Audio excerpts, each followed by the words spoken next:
Сәлем біздің каналға жазылушылар.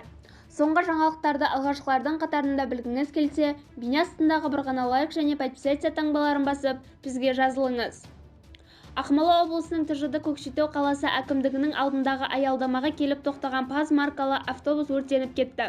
Абырой болғанда отқа оранған көліктен 20 шақты жолаушының бәрі сыртқа шығып үлгерген. Бірден бұрқ ете қалған жалын өрт сөндірушілер келгенде автобустың қаңқасын ғана қалдырған.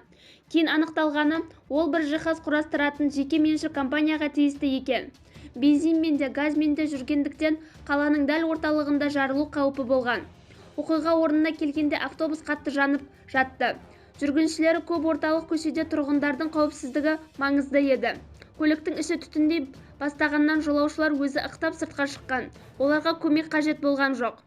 Қазір өрттің себеп-салдары тексеріліп жатыр, деді қалалық ТЖБ аға инженері Асқар Сафаров. Бізді бақылауды жалғастырыңыз.